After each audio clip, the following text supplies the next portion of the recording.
নমস্কার।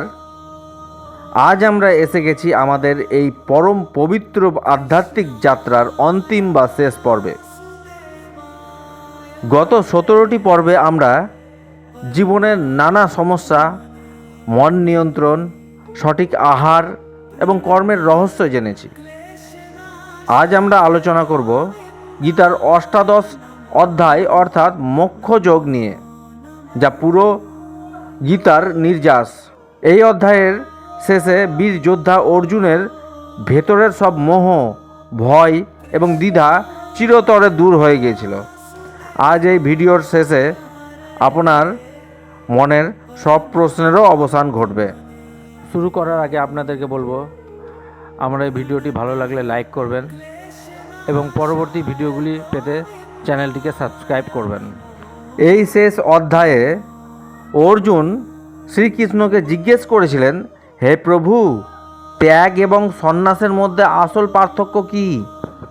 শ্রীকৃষ্ণ বুঝিয়েছিলেন যে ঘরবাড়ি ছেড়ে বনে চলে যাওয়া আসল সন্ন্যাস নয়। তাহলে সন্ন্যাস কি? সন্ন্যাস কাম্য কর্ম বা ফলের আশা করে যে কাজ করা হয় তা পুরোপুরি ছেড়ে দেওয়াই হলো সন্ন্যাস। তাহলে সন্ন্যাস বলতে কি বোঝানো হয়েছে? যে কাম্য কর্ম, যে কর্মতে আমাদের কাম্য লুকিয়ে আছে বা ফলের আশা করে আমরা যে কাজ করি, সেই ধরনের কাজ আমাদেরকে বা সেই ধরনের কাম্যটাকে, আশার ফলের আশাটাকে আমাদের মন থেকে বের করে দিতে হবে, পুরোপুরি ছেড়ে দিতে হবে। এটাকেই বলছে সন্ন্যাস। ত্যাগ কি? ত্যাগ হলো সব ধরনের কর্মের ফলকে ঈশ্বরের উদ্দেশ্যে উৎসর্গ করাই হলো ত্যাগ।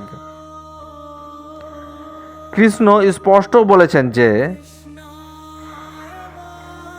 কর্ম করা কখনো বন্ধ করা উচিত নয়। যজ্ঞ, দান এবং তপস্যার মতো সৎ কাজগুলো প্রতিটি মানুষের মনকে পবিত্র করার জন্য করা অত্যন্ত জরুরি।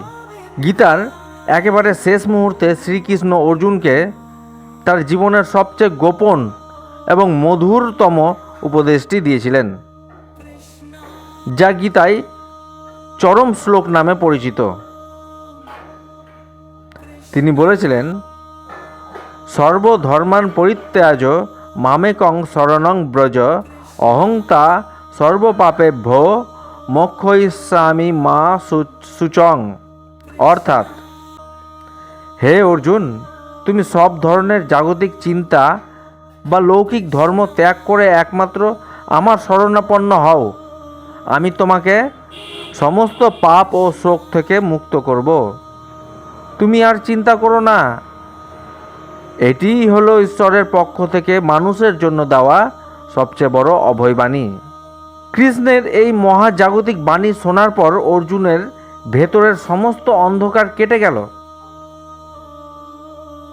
তিনি গেয়ে উঠলেন, নষ্ট মোহ স্মৃতি লব্ধা। অর্থাৎ, আমার মোহ দূর হয়েছে, আমি আমার আত্মস্বরূপ ফিরে পেয়েছি।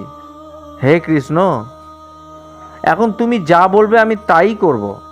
গীতার একদম শেষে সঞ্জয় ধৃতরাষ্ট্রকে বলেছিলেন, যত্র যোগেশ্বর কৃষ্ণ যত্র পার্থ ধনুর্ধর।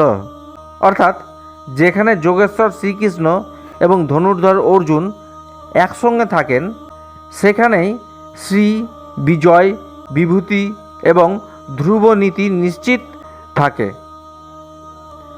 বন্ধুরা, 18টি পর্বের এই দীর্ঘ সফরে গীতা আমাদের একটি কথাই শিখিয়েছেন, জীবন একটা যুদ্ধক্ষেত্র। এখান থেকে পালিয়ে যাওয়া কোনো সমাধান নয়। আপনার জীবনের রথের সারথি যদি আপনি স্বয়ং শ্রীকৃষ্ণকে করতে পারেন, অর্থাৎ আপনার বুদ্ধি যদি ঈশ্বরের চরণে সমর্পিত থাকে, তবে পৃথিবীর কোনো শক্তিই আপনাকে হারাতে পারবে না। কুরুক্ষেত্রের যুদ্ধ যেমন অর্জুন জিতেছিলেন, আপনার জীবনের যুদ্ধও আপনিই জিতবেন। আমাদের এই সম্পূর্ণ গীতা সিরিজের সাথে থাকার জন্য আপনাদের সবাইকে অন্তরের অন্তঃস্থল থেকে অসংখ্য ধন্যবাদ। এই শিক্ষা যদি আপনার জীবনে সামান্যতম আলো এনে থাকে তবে কমেন্টে পরম শ্রদ্ধায় শেষবারের মতন লিখুন জয় শ্রীকৃষ্ণ। আমাদের এই গীতার পর্ব আজ এখানেই শেষ হলো। এরপর আমরা শুরু করতে চলেছি শ্রীমদ্ ভাগবত মহাপুরাণ। আমরা অনেকেই আছি যারা শ্রীমদ্ ভাগবত মহাপুরাণের অনেক কাহিনী কেউ জানি না। আপনারা সেই শ্রীমদ্ ভাগবত পুরাণের কাহিনীগুলো দেখতে পারবেন আপনাদের মোবাইলে, ইউটিউবে। তার জন্য আপনাদেরকে বলবো আপনারা এখনই চ্যানেলটিকে সাবস্ক্রাইব করে রাখুন, যাতে করে আমরা ভিডিওটা ইউটিউবে আপলোড করলে সবার আগে আপনাদের মোবাইলে যায়। অসংখ্য ধন্যবাদ আপনাদেরকে। সবাই ভালো থাকুন, সুস্থ থাকুন। জয় শ্রীকৃষ্ণ।